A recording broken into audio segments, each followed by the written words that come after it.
Shalom Bapak Ibu Saudara sekalian, kita berjumpa lagi dalam acara Menerima hari ini. Saya mendoakan seluruh jemaat supaya tetap tidak kehilangan damai sejahtera, tidak kehilangan sukacita, kita tetap bersemangat menjalani hidup kita.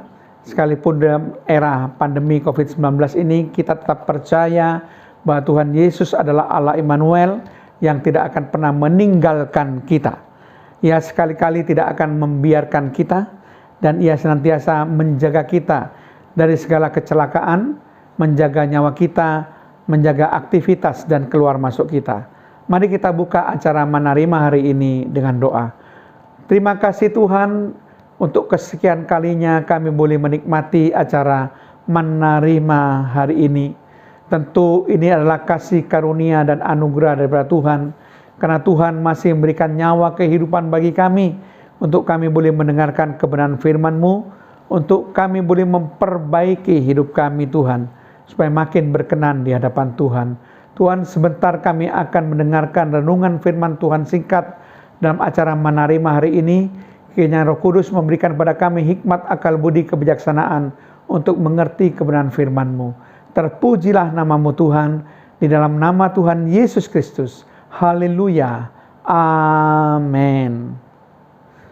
Bapak Ibu Saudara sekalian, kita berjumpa lagi dalam acara Menerima hari ini, yaitu tetap dengan tema apa yang harus kita ketahui menurut surat 1 Yohanes bagian yang kelima. Ini bagian yang terakhir, apa yang harus kita ketahui menurut surat 1 Yohanes bagian yang kelima.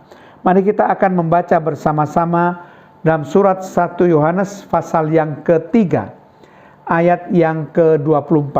Surat 1 Yohanes pasal yang ketiga, ayat 24, demikian bunyi firman Tuhan.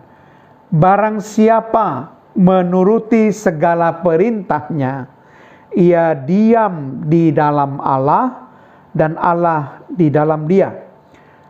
Dan demikianlah kita ketahui, perhatikan, dan demikianlah kita ketahui, saya garis bawah, kata kita ketahui, ini yang harus kita ketahui, bahwa Allah ada di dalam kita, yaitu roh besar, Roh Kudus, yang telah Ia karuniakan kepada kita. Nah, ini yang perlu ditekankan, bahwa kita tahu, kita ketahui bahwa Allah ada di dalam kita, yaitu Roh Kudus yang sudah dikaruniakan kepada kita. Jadi yang harus kita ketahui itu bahwa Roh Kudus itu diam di dalam kita. Perhatikan, yang harus kita ketahui bahwa Roh Kudus diam di dalam kita.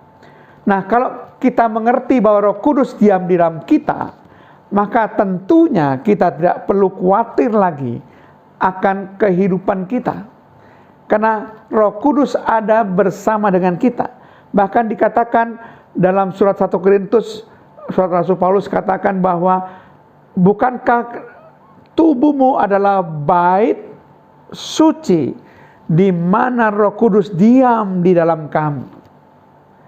Nah, Roh Kudus diam di dalam kita. Kita menjadi tempat kediaman Roh, tempat kediaman Allah. Mari kita baca Efesus 2 ayat 22, dikatakan, di dalam Dia, dalam Yesus, kamu juga turut dibangunkan menjadi tempat kediaman Allah di dalam Roh atau dalam Roh Kudus, karena R-nya huruf besar. Jadi kamu dibangunkan menjadi tempat kediaman Allah di dalam Roh Kudus. Nah, demikian juga perhatikan 1 Korintus 6 ayat yang ke-19, dikatakan apa? Atau tidak tahukah kamu bahwa tubuhmu adalah bait Roh Kudus? Perhatikan, bahwa tubuhmu adalah bait Roh Kudus yang diam di dalam kamu. Roh Kudus yang kamu peroleh dari Allah, dan kamu bukan milik kamu sendiri. Nah, dikatakan bahwa kamu bukan milik kamu sendiri. Nah, kita tahu bahwa Roh Kudus ada di dalam kita. Roh Kudus diam dalam kita. Kalau saudara baca dalam 1 Korintus pasal yang ke-6 ayat 20, karena itu dikatakan di situ, muliakanlah Allah dengan tubuhmu. Itu konsekuensi kalau tubuh kita menjadi tempat kediaman Roh Kudus. Dalam setiap aspek hidup kita, kita harus bisa memuliakan Allah. Apapun yang kita lakukan untuk memuliakan Allah. Orang bisa melihat Allah di dalam hidup kita. Orang bisa melihat Yesus yang ada dalam hidup kita. Karena kita adalah bait Roh Kudus.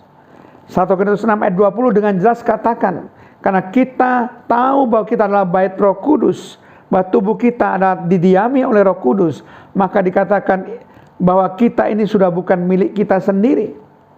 Kita sudah dibeli dan harganya sudah lunas dibayar, yaitu oleh darah Yesus, sehingga tubuh kita layak untuk menjadi tempat kediaman Allah, tempat kediaman Roh Kudus. Karena kita sudah ditebus oleh Yesus, maka dikatakan muliakanlah Allah dengan tubuhmu. Jadi Bapak Ibu sekalian, saya percaya kalau kita sadari bahwa tubuh kita ini adalah tempat atau bait Roh Kudus, tempat kediaman Allah, tentu kita akan melakukan hal-hal yang bisa memuliakan Allah. Kita tidak akan membawa tubuh kita untuk melakukan hal-hal yang dosa, tapi kita lakukan hal-hal yang bisa memuliakan Allah. Itu konsekuensi kalau kita mengerti bahwa Roh Kudus diam dalam kita. Itu yang ingin diajarkan oleh surat 1 Yohanes. Ketahuilah bahwa Allah ada di dalam saudara. Roh Kudus ada di dalam saudara. Dan konsekuensinya, kalau kita tahu kita menjadi rumah Roh Kudus, kita menjadi bait Roh Kudus, kita menjadi tempat kediaman Roh Kudus, tentu kita akan jaga setiap aspek hidup kita, apapun yang kita lakukan, yaitu semuanya boleh memuliakan Allah. Kita harus hati-hati dalam melakukan segala sesuatu dalam hidup kita. Jangan sampai kita membuat Allah dipermalukan, tapi kita tetap menjaga segala macam kekudusan, berbuat segala macam kebenaran. Amin. Tuhan Yesus memberkati saudara sekalian. Mari kita tutup dalam doa. Tuhan, terima kasih hamba-Mu sudah menyampaikan kebenaran firman-Mu. Dan sekarang kami tahu Tuhan, bahwa Tuhan telah menjadikan kami menjadi tempat kediaman Roh Kudus. Bahwa kami sebenarnya adalah bait Roh Kudus, di mana Roh Kudus diam di dalam kami. Kami layak untuk menjadi tempat kediaman Roh Kudus, karena kami sudah dibeli dan harganya sudah lunas dibayar, bukan dengan barang yang fana, bukan dengan perak atau emas, tetapi dengan darah yang mahal, darah Yesus Kristus. Oleh sebab itu Tuhan, kami sudah dibenarkan. Oleh sebab itu kami sudah dikuduskan, sehingga kami layak untuk menjadi tempat kediaman Roh Kudus, di mana Roh Kudus tinggal dalam kami Tuhan.